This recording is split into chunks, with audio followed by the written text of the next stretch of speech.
Salut et bienvenue sur cette vidéo consacrée aux chasseurs survie contre Astarek. Alors déjà, le combat a été fait sans add-on. Je me suis servi uniquement de ma mémoire.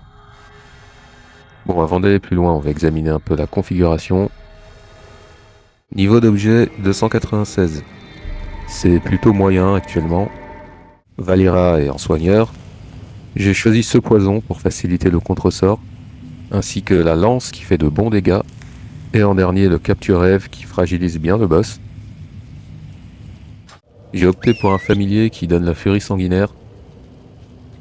Pensez également à vous asseoir près du feu, vous donnera un bonus de 5% à la caractéristique principale. Ajoutez une flasque de votre choix, de l'huile pour votre arme, ainsi que des potions de puissance, ça peut servir. Ensuite, pour l'hôtel de la corrosion, j'ai choisi le mucus virulent.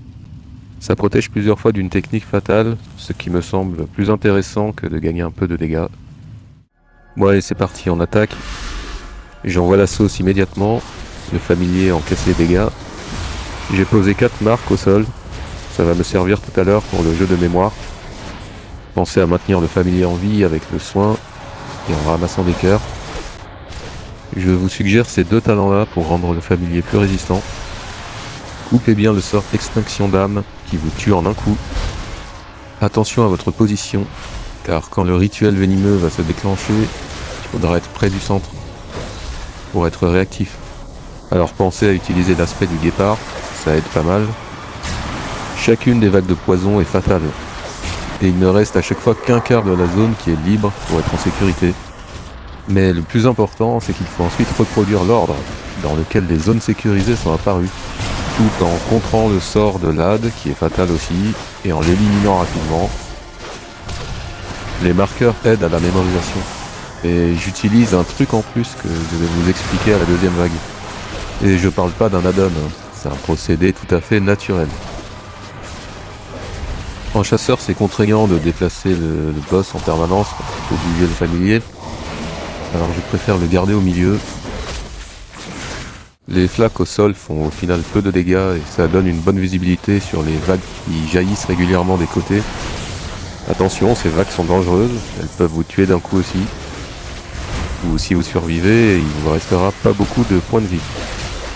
Si le familier meurt, pas de panique, ressuscitez-le simplement, vous avez peu de chances d'y passer. Le premier rituel comporte 5 vagues. Le deuxième 6 et le troisième 7. Pour mémoriser plus facilement, j'énonce à haute voix les couleurs au fur et à mesure que je marche dessus. Donc par exemple bleu, jaune, rouge. Le fait de les dire, ça aide à mémoriser.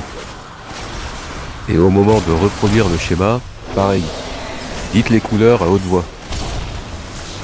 Concentrez-vous sur l'ordre dans la première partie du rituel, et dans la deuxième, reproduisez les sons que vous avez entendus. Pensez à gérer l'AD en pilote automatique. J'ai encore un truc pour renforcer la mémorisation. Je vais vous expliquer ça au prochain rituel. J'en ai eu besoin surtout pour le deuxième et le troisième rituel, parce qu'il y en a de plus en plus des vagues. Attention à la survie, ça peut vite basculer. Bien le sort fatal. Esquive bien les flots de poison. Avant de passer au rituel suivant, je vous conseille de prendre ces deux talents-là pour renforcer l'aspect du guépard. Donc le dernier truc pour aider à mémoriser, c'est de prononcer les couleurs avec des intonations différentes. Par exemple, bleu, jaune, vert. Bleu, jaune, vert. Et jaune. Je vous conseille de faire des chaînes de 3 sons et de les mettre bout à bout. Par exemple, Do, Ré, Mi. C'est quand même plus classe de gagner avec son cerveau qu'avec un add-on, hein. Mais je reconnais que c'est pas simple. Il faudra plusieurs essais, c'est sûr. J'en ai pas parlé jusqu'ici, mais pensez également à utiliser la tortue, en particulier pendant le rituel, si jamais il y a encore des flots de venin qui sont actifs. Parce que dans ce cas-là, il y a beaucoup de choses qui se superposent, et c'est vraiment une bonne idée de mettre la tortue.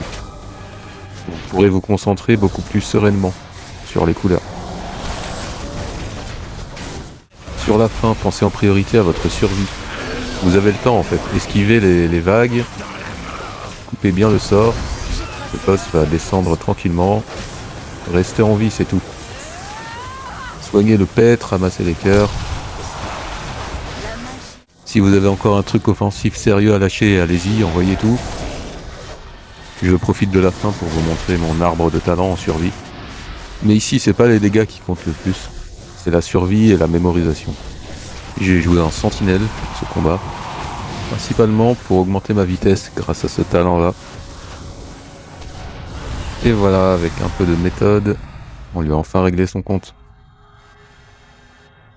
Comme c'est la première semaine, j'aurai droit au titre Illustre pourfendeur. Bon, voyons les loots. 5 écus mythiques et la monture.